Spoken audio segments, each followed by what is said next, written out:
Jeg skal lige meget hurtigt. Jeg kommer lige over og stå, så I kan... Godt så. Det der er vigtigt her. Hvor blev min ikke ved, ikke? Der var lige noget, der måtte. Ja. Det der er vigtigt, når I pisker, det er selvfølgelig har en skål, I kan piske i. Det her er de skål, der er lavet til det. Vælg et piskeris med små, tynde og mange af de her tråde.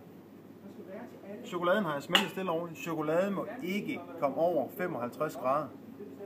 Så går den i stykker. Jeg har startet den op over vandbadet, lige snart det begynder at smelte, har jeg slukket for den. Nu står den der og smelter stille og roligt. Chokolade og olie er blandet sammen. Jeg har bestilt 3 forskellige slags chokolade hjemme. Der er den hvide chokolade. Den må I gerne bruge til at smage på, for eksempel. Men I skal ikke lige bruge den til mussen. Det har noget med fedtsammensætningen i hvid chokolade at gøre, kontra fedtsammensætningen i flødechokolade og mørk chokolade. Hvis I vælger den her, som nogle af jer har gjort, så skal I lige huske at tilsætte 20% mere chokolade. Fordi der er meget mere tørstof i den her chokolade, som er en mørk chokolade med 75% kakao. Mere smag, mildere smag, lidt sødere. Men I må meget gerne, og skal have i løbet af dagen, lige smage på de her 3 chokolader, så I smager den hvide chokolade, flødechokoladen og den her mørk chokolade. Og det betyder ikke så meget for mig, hvad I bedst kan lide. Det betyder noget for mig, at I har smagt på dem, så I kender forskel på dem. Så snakker vi lidt om karakteristika og hvad de kan se.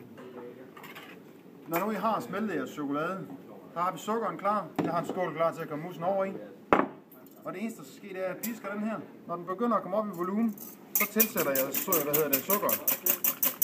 Og igen, det handler om at slå ind, hvor I kan. Hele tiden. Og det tager ikke så forfærdeligt lang tid, men I må ikke stå og røre i det. I skal slå i det og bruge nogle kræfter, så der kommer luft i. I kan allerede nu begynder der at komme luft i det.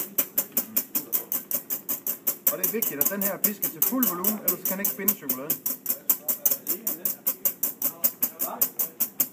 Der findes forskellige slags chokolademus. Den her er den mest simple, man overhovedet kan lave. Den her er lavet uden fløde. De fleste er lavet med enten fløde eller smør. Det her er en opskrift, jeg har lavet for at prøve at lave et sundt alternativ til en almindelig chokolademus. Nu begynder den at have sådan en rimelig volumen, så tilsætter jeg sukkeren her stille og roligt. Så det er dig, der har opfundet? Det er mig, der har lavet den opskrift her. Når sukkeren er tilsat her, så er sukkeren faktisk med til at få den sidste volumen i. Så det er der, man pisker igennem. Nu kan I se, at begynder den at samle sig. Og når den er helt fast her, så kan man tilsætte chokolade. Når chokolade og æggehvide mødes, så skal det gå relativt hurtigt. Men vi vil stadigvæk bevare så meget som overhovedet muligt af luft i den her masse, som vi kan. Så nu kan I se her, nu danner den toppe, og den er rimelig fast. Så skal den lige have de sidste 5 slag, og så er den faktisk klar til at bevæge sammen med chokolade. Så det er ultra hurtig måde at lave chokolademus på. Så lad være at komme bagefter og sige, at det ikke kan lade sig gøre at piske. Det tager kun 2 minutter. Sådan der. 72 slag, eller hvad? 72 efter han sagde 5 slag. Og her, rigtig vigtigt, I vil ikke have vand blandet i det her. Kommer der vand i chokoladen, så går den i stykker. Så den godt af på bunden. Så tager vi chokoladen her, og jeg bruger selvfølgelig en dejskraber, så jeg får det hele med. Og vender det sammen her. Og når jeg vender chokoladen sammen her, det der sker med chokoladen, er, at den er tungere end æggehviderne. Og så ryger den ned og lægger sig i bunden. Så jeg tager den her hele tiden inden fra midten og vender ud.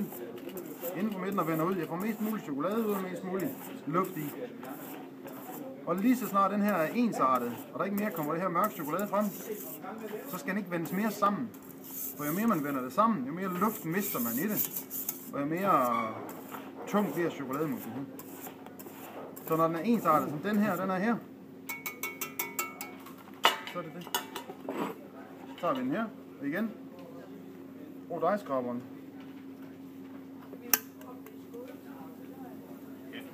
Og det er det. Sådan laver man chokolademus. Simpelt. Pisk igennem. Sukkeren i. Chokoladen skal være smeltet, og det må ikke være ret meget mere end godt håndvarme. Det må ikke komme over 55 grader. Hvis chokoladen er for varm, så smelter den altså også ikke viden. Okay? Ja, man kan jo, chokolademus kan man sagtens komme på frost.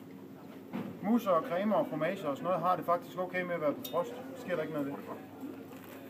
Men det er rigtig vigtigt, at I lige prøver den her proces, og så være sikker på, at I har målt det hele af, og det hele skal være klar. Jeg står ikke her og mangler skålen her, som vi skal over i.